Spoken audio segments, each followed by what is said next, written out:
Nous sommes le vendredi 10 avril 2026. Vous m'avez suggéré d'effectuer une vidéo un peu particulière. Une vidéo qui concerne un sujet qui circule à travers tous les réseaux sociaux, toutes les chaînes YouTube et autres. Un sujet qui fait trembler, un sujet qui fait peur, un sujet qui choque et qui révèle des événements à venir qui semblent, on va dire, d'une puissance assez exceptionnelle et en tous les cas, c'est ce qu'on va vérifier aujourd'hui. On nous annonce le 23 mai une date butoir, une date qui sort du tiroir comme ça, qui a été calculée par rapport à ceci, par rapport à cela. On vous invite à regarder, vous verrez droite et gauche. Il y a un peu à boire et à manger concernant cette date du 23 mai 2026. Alors j'ai effectué des recherches et j'ai étudié également à travers la numérologie, l'ésotérisme et l'occultisme et l'alchimie pour voir à quoi correspond cette date précisément. Bon, c'est un premier quartier lunaire, c'est un nœud lunaire descendant, bon, hormis qu'il est déconseillé de faire pousser des salades à cette époque-là, bon, pour l'instant, il n'y a rien de très grave et important.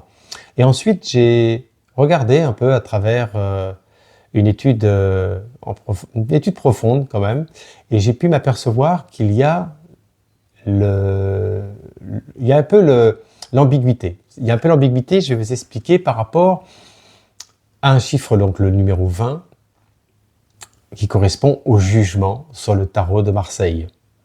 Et le jugement, si vous voulez, c'est vrai que c'est une énergie un peu particulière. En tant qu'occultiste, je sais de quoi ça parle, le jugement, puisque c'est un réveil de conscience, c'est un appel de l'âme, comme vous pouvez le constater à travers cette lame. Quand vous regardez vraiment en méditant sur cette lame, vous allez vous apercevoir de quoi je parle. C'est une renaissance intérieure, et vous voyez l'ange au-dessus est représenté par l'ange Gabriel. Il y a la grande trompette, c'est ce qui envoie une fréquence de résonance un peu particulière. Fréquence de résonance qui, à la fois, peut apporter, si vous voulez, un certain égrégore un peu particulier à l'égard même de la Terre entière. On le sait, c'est vrai que ce son est, on va dire, il y a un côté ecclésiastique et magique dans tout ça. Mais l'ange qui souffle dans la trompette, lui, il représente une vibration divine. Il faut savoir, il envoie une vibration divine qui correspond à une fréquence de résonance. Alors, il y en a qui parlent effectivement de fréquence de résonance de 144 000, etc. Bon, on n'en a pas effectué vraiment les mesures, mais enfin bon, c'est une prise de conscience qui est liée à une évolution énergétique, plus particulièrement. Il faut savoir que le jugement, quand vous regardez, il y a la tombe en bas, c'est ce qui est encastré. C'est donc l'emblème même aussi de l'encastrement, et dans la symbolique ésotérique, c'est aussi la résurrection des choses. Donc vous voyez, il n'y a pas la mort qui est figée, il y a une résurrection qui fait que c'est pour ça que l'ange Gabriel, lorsqu'il appelle cette fréquence de résonance, c'est aussi l'appel de l'âme qui est représenté par rapport à ça. C'est la phase de résurrection de ce qu'on appelle de sublimation, exactement. Et l'être devient plus pur, suite à des passages et à des niveaux. C'est pour ça que, quand je vous parle de passage, c'est parce que on est plutôt dans des phases de transmutation d'énergie d'un passage à un autre, plutôt que d'une grosse catastrophe. Mais en tous les cas, on va le vérifier après dans les oracles. C'est un passage entre deux états, l'ignorance et connaissance. Donc il faut bien comprendre tout cela. À partir de là, vous commencez à avoir un peu d'ordre chronologique, tout ce que je viens de vous expliquer par rapport à une prise de conscience liée à une énergie divine et une évolution, bien sûr, énergétique. Voilà, donc vous avez l'ange Gabriel, la trompette, fréquence de résonance, et là vous avez l'encastrement, donc il y a l'élévation, et ça devient effectivement un être beaucoup plus pur, suite après, bien sûr, à des passages et des transmutations d'énergie. Quoi qu'il en soit, le 23 mai, on nous annonce un peu le côté apocalyptique, le côté un peu négatif, qui va se produire essentiellement sur Paris. Donc, c'est ce qu'on va regarder aujourd'hui dans cette vidéo voyance. On va poser une question précise. Que va-t-il se passer le 23 mai 2026, tout simplement? Auquel cas, on aura peut-être des réponses à nos interrogations. Moi, en tous les cas, ce que je perçois en voyance directe, par rapport à ce que je viens de vous expliquer là, on est plutôt dans un égrégore contradictoire. C'est-à-dire qu'à la fois, on appelle à la puissance divine, à cette fréquence de lumière, et à la fois, il y a l'égrégore manifesté du plan négatif du plan du diable, donc la 15e lame, on le voit bien quand j'ai fait l'étude aussi. Il y a le 20 et il y a le 15 qui est juste en haut sur la droite. Donc on voit bien qu'il y a quelque chose qui est ambigu.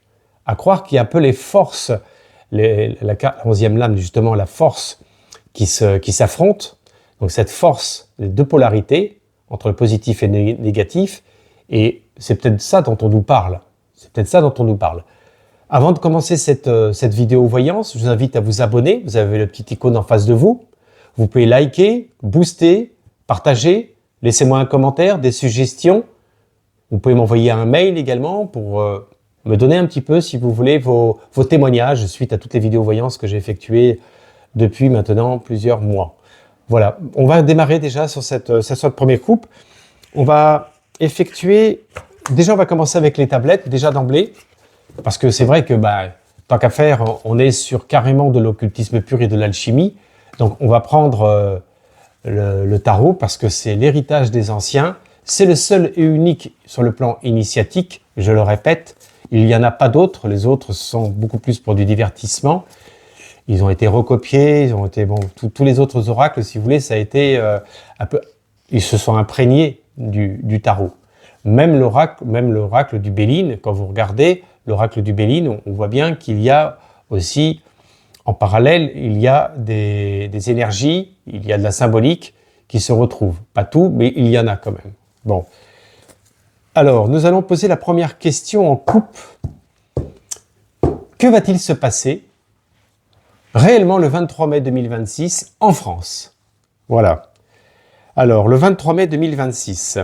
Qu'est-ce qu'on va nous donner le 23 mai 2026? Le 23 mai 2026. Qu'est-ce qu'on nous donne? On nous donne l'amoureux, ça tombe bien. On nous donne la 6e lame, l'amoureux. C'est l'attraction des choses. Vous voyez, il y a un choix à faire. La personne, on lui dit maintenant, tu vas à droite ou tu vas à gauche. L'homme se retrouve dans une situation, là on parle de, bien sûr, on parle de la polarité masculine. Donc on parle bien d'un soufre, là sur le plan de la question du 23 mai. On nous parle bien d'une couleur active. Donc on dit, il y a un choix à faire. Soit tu prends cette dame qui est en bas, qui est dévêtue, ou soit tu prends celle qui est en haut, qui est vêtue et qui est bien ancrée sur terre. Qu'est-ce que tu choisis? Tu choisis la beauté et la passion, ou tu choisis plus la sagesse, la spiritualité et l'orientation pour toi? Attention, ce choix, il peut être très décisif pour l'avenir. Donc on nous parle bien que là, effectivement, le 23 mai, il y a une confrontation énergétique. Moi, je vois beaucoup plus passer, enfin, ce passage-là s'effectuer dans ce sens, pour l'instant. Mais on va voir après de quoi on nous parle. La roue de fortune, très bonne lame vis-à-vis de l'amoureux. Donc, on a l'amoureux, donc je vais vous expliquer, et là, on a le cycle des incarnations. La roue, le 1 et le 0, c'est une roue qui est tout le temps en mouvement. Elle n'est pas bloquée, elle n'est pas figée. Donc, on nous dit bien qu'il y a quelque chose qui se passe sur le plan énergétique et vibratoire. Mais attention, parce que le 10 et le 6, c'est le 16, c'est la maison Dieu. Donc, on nous dit bien qu'il va y avoir quand même, il y a des grosses tensions. Mais ces grosses tensions, est-ce qu'elles ne sont pas déjà provoquées à travers tout ce qui se passe, toutes les diffusions des vidéos concernant ce 23 mai apocalyptique? Donc, moi, je suis là pour expliciter les choses que je vois dans le vrai, dans le juste et dans le bon. Et non pas d'être imprégné, si vous voulez, à des fois, à des, je dirais, des crépuscules. Je vois ça aussi comme ça. Bon, le 16, en tous les cas, c'est qu'il y a tension. Et effectivement, on nous dit bien que, il y a les forces, il y a les deux forces quand même qui sont liées. Parce que c'est vrai que dans ce qui est dit, il y a la finale de la Coupe de France sur Paris, mais ça a été reculé, c'est plus le 23 mai, apparemment c'est le 25, 26, enfin bon, peu importe dans ce truc-là. Donc ça pourrait effectivement se produire et se passer pendant ce match. En tous les cas, c'est ce qui est proclamé, mais il n'y a pas que ça, il y a d'autres choses qui sont explicitées. Mais à la limite, ça, on va mettre tout ça de côté. Nous, ce qui nous intéresse, c'est ce qui va se produire réellement en France. Bon, il y a le 16. Et on voit bien que ça a créé beaucoup de tensions, les esprits sont inquiets, donc on nous dit bien que ça crée un feu. Vous voyez, ça crée un feu. Donc faire attention de ne pas non plus rentrer dans cet égrégore et de la projeter aussi à travers ça, cet égrégore. Parce que l'être humain, il est fort, l'être humain, il est puissant, l'être humain, il enregistre les données, Et après, il va se mettre la date du 23 mai 2026 dans sa tête et inconsciemment ou consciemment, il peut envoyer des mauvaises énergies à travers le sujet.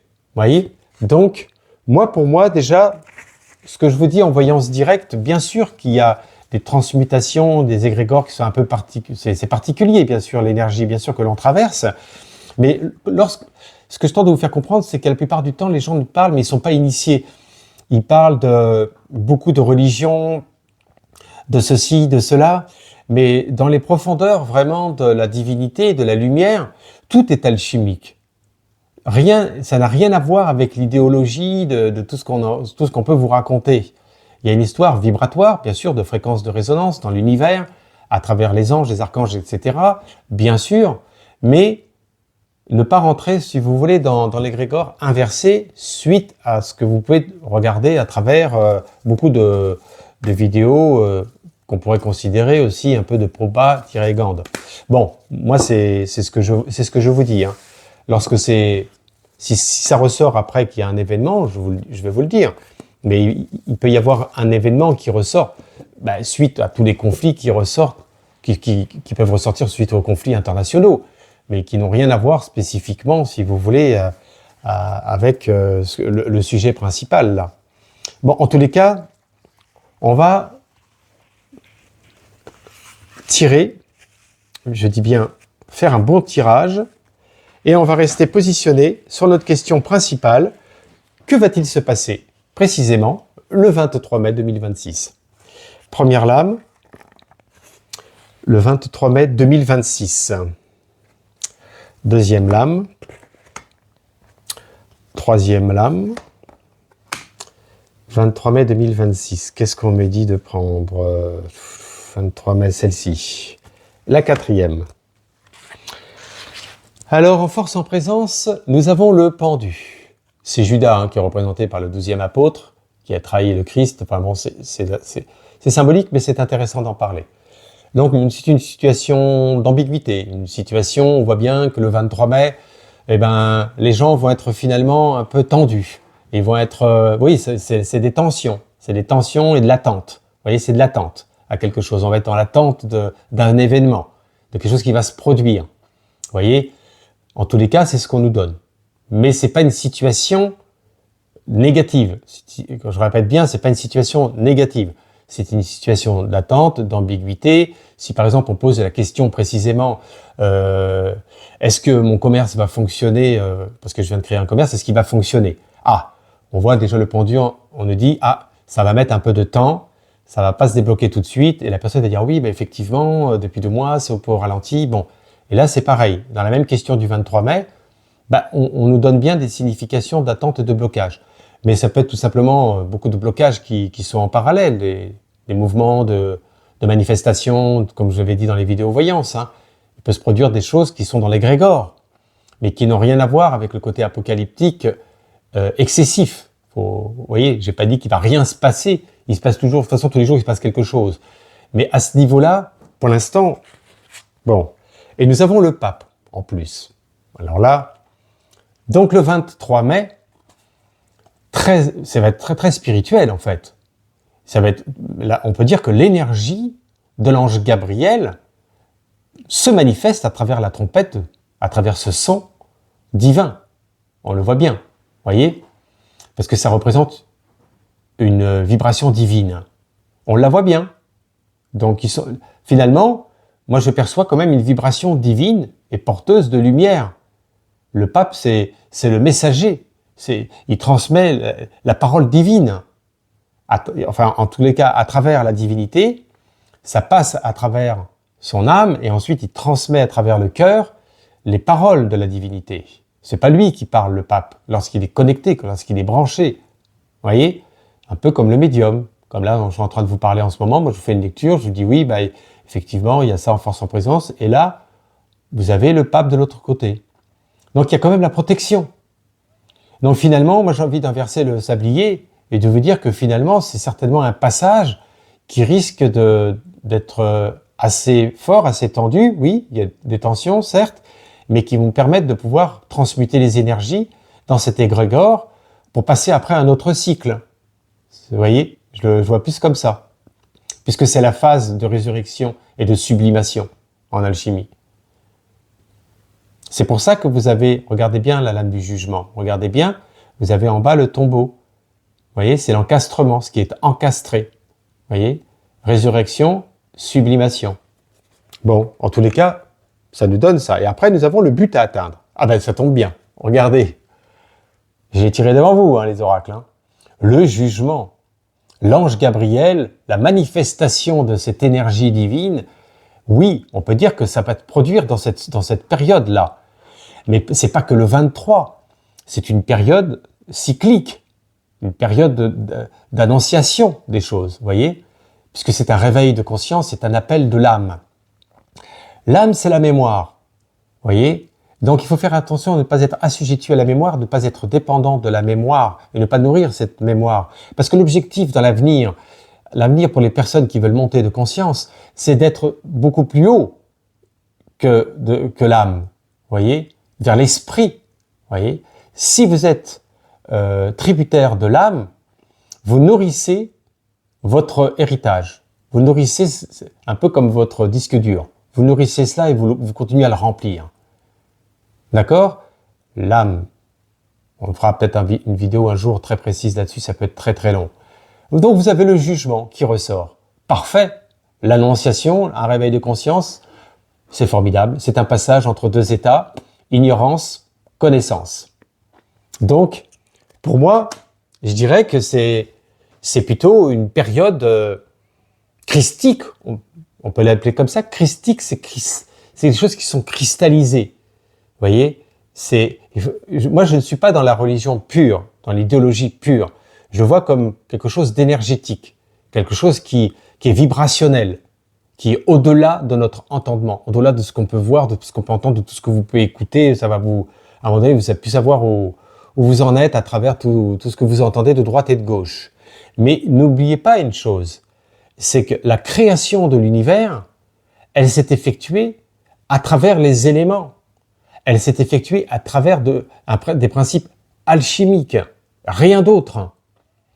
Et nous-mêmes, nous devons transmuter ces énergies, vous voyez, à travers plusieurs passages, c'est très initiatique, bien sûr, tout ça, pour atteindre, bien sûr, cette lumière et pour recevoir de plus en plus, bien sûr, cette lumière divine. Elle est dans ce sens-là. C'est pas un être dans le cosmos qui a créé l'univers. Alors, en tous les cas, je vous le dis, pour les personnes qui ont acheté mon livre « L'appel de l'ange, succès, regret d'un médium », vous pouvez le commander encore sur Amazon, je vous explique les expériences que j'ai vécues, que j'ai pu effectuer aussi. Donc, je l'ai vu, cette grande lumière blanche. Je l'ai pas vu beaucoup de fois dans ma vie. Donc, je sais de quoi je parle. Je sais de quoi... Qu'est-ce que cela signifie, vous voyez? Quelle est sa puissance? Bon. Et là, en résultat, un problème d'amour. Hein. On envoie la fréquence de résonance par rapport à l'attraction, la loi de l'attraction, la loi de l'amour, tout simplement. On est en train de nous le dire. On est en train de nous transmettre le message. Donc pour moi, cette zone, cette période du 23 mai, elle est transitoire et on va arriver effectivement à une autre dimension terrestre. Donc bien sûr, en France, on est concerné, mais c'est la planète entière qui va être amenée à pouvoir nous dire qu'il va falloir faire des choix maintenant. Soit tu vas vers la passion déchirée, ou soit tu vas vers la personne qui puisse t'orienter, la personne sage, la personne comme la papesse, l'âme du monde, qui puisse te donner une direction qui soit intelligible. Donc, beaucoup de divisions, bien sûr, on le sait, mais une très belle orientation à travers cette énergie de lumière. Moi, je le perçois comme ça. Donc, ça peut bouleverser ce que je perçois là en dehors des oracles, à travers des personnes qui sont déstabilisées, qui sont perturbées aussi, des personnes qui sont très perturbées, ou des personnes qui sont beaucoup dans l'idéologie, qui font partie de ceci, qui font partie de cela. Eh ben, évidemment, ça va certainement créer un côté conflictuel, des conflits. Oui, je vous ai pas dit que tout allait trop, conflictuel, bien sûr. Par exemple, des personnes qui ne supportent pas tous les divertissements, l'attraction du football et tout ça, bien sûr qu'il peut y avoir des manifestations qui soient graves et importantes. Hein. Bien sûr, c'est même à prévoir en voyance. je vous le dis. Mais faisons confiance à la divinité, comme je vous l'ai dit, l'attraction, tout ce que je vous ai orienté par rapport au jugement, c'est très important. Retenez tout cela parce que c'est une force qui va peut-être éblouir aussi beaucoup de personnes qui sont dans le brouillard, qui sont dans le diable, dans le 15. Vous voyez, là, effectivement, ça peut faire sortir dans la rue des personnes qui sont complètement détraquées. Bien entendu. Bien entendu. Oui. Voilà. Ben, en tous les cas, Paris sera toujours debout. Voilà.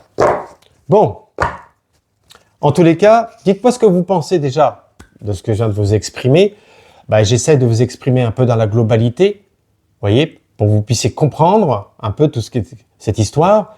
Et moi, je vous invite à réécouter en replay et ça va être porteur de lumière et votre égrégore, votre esprit va se nourrir d'éléments favorables, d'éléments de bienveillance. Oui. Bon, Lucien il est en forme aujourd'hui, il parle beaucoup. Alors, la carte du jour, la carte de l'amour, la carte pour toujours, aujourd'hui. Alors là, ça ne m'étonnerait pas qu'il y ait une sorte de synchronicité, de connexion à travers ce que je viens de dire. Alors, la carte du jour, la carte de l'amour, la carte pour toujours. En ce jour et en ce lieu consacré de vendredi, de Vénus, l'attraction, la lumière, l'amour, tout ce que vous voulez. Alors, qu'est-ce qu'on nous donne aujourd'hui pour vous? Alors, un message aujourd'hui de guidance spirituelle. Ben oui, c'est bien. Travail, vie active. Vous voyez? Là, je vous fais la lecture, après je vous fais voir. On voit une femme qui est sur son ordinateur, elle a une veste rouge, donc elle est vraiment très active, on voit qu'elle est dynamique, elle a de la responsabilité, elle a son téléphone, elle a l'ordinateur, elle fait tout un peu en même temps, et derrière par contre il y a les nuages, il y a l'orage. Donc on voit qu'il faut faire attention aussi à l'excès des choses, à l'excès dans le travail qui peut porter préjudice sur votre santé. Mais elle est connectée quand même, on voit la lumière au-dessus, la lumière blanche, et puis sa chevelure dorée, son ordinateur est doré, elle a un cœur. Donc on voit bien elle a une spiritualité, mais elle est absorbée par ce soufre, vous voyez, elle est absorbée par l'excès, elle est absorbée par cette dépendance. Faites attention, parce que vous pouvez être effectivement spirituel, vous pouvez être dans la bienveillance, vous pouvez avoir beaucoup de qualités, beaucoup de vertus, mais si vous êtes dépendant de l'autre côté et que vous acceptez toute cette dépendance et que vous continuez dans ce sillage, eh bien vous voyez derrière, il y a quand même les nuages qui vont vous tomber sur la tête. Donc ça risque de vous faire un dôme sur vous pour vous empêcher d'évoluer, parce qu'elle est évoluée, on le voit bien. Mais attention, l'orage arrive derrière. Donc ça peut mettre du temps, mais lorsque l'orage va arriver, après, bah, vous serez étouffé et tout ce que vous allez avoir entrepris, tout le passé initiatique ou spirituel peut tomber à l'eau d'un moment à un autre du fait qu'il y a eu une mauvaise gestion, soit par rapport à votre collaborateur, collaboratrice, collaborateur hiérarchique, ou soit par rapport à votre vie affective, trop de la soumission à l'autorité, etc. Et auquel cas, à un moment donné, bah, vous voyez, ça vous empêche de dégager cette énergie que vous avez en vous, surtout pour les personnes qui travaillent dans les énergéticiens, les magnétiseurs, les rebouteux, etc. Ils ont plutôt intérêt, effectivement, de ne pas avoir de dépendance, l'épée Damoclès, vous voyez, qui subissent, pensant que c'est positif, pensant que c'est favorable. Attention. Et là, auquel cas, on nous dit qu'il va falloir trancher. Son ordinateur est couleur or. Or, c'est la lumière. Or, c'est la lumière. Donc, vous voyez, elle est dans l'espoir d'une évolution. Peut-être que aussi, elle a la soumission à l'autorité parce qu'on lui fait croire aussi à un poste supérieur depuis très longtemps, etc. Donc, elle se donne à fond. Et si on nous fait voir là, la veste rouge, c'est un principe. Là, elle est dans l'excès. On le voit très clairement. Si ça avait été une veste bleue, j'aurais dit, il y a le contrôle, il y a le côté magnétique, c'est bien géré. Mais là, c'est le côté électrique, donc on voit que la tension, on vous le dit, la tension est là et derrière, il y a les nuages qui arrivent. Il faut savoir faire la lecture, c'est Ça paraît simple comme ça, mais ça ne l'est pas tant que ça. Bon, bah, en tous les cas, vous voyez, il y a de beaux messages. Et moi, je vous invite vraiment à relativiser, de faire attention. Parce que souvent, les personnes disent, oui, mais moi, je suis dans la bienveillance, je donne là, je donne ceci, je donne cela. Eh bien non, parce que toutes ces énergies-là, elles sont mal gérées, mal orientées, et peut-être parfois même mal partagées. Donc, ce qui fait que ça va se retomber contre vous. Vous voyez? Attention. En tous les cas, dites-moi ce que vous pensez de cette vidéo voyance aujourd'hui spirituelle de guidance sur le 23 mai 2026. Laissez-moi dans les commentaires. Et puis, je vous dis à bientôt pour une nouvelle vidéo. Merci, au revoir.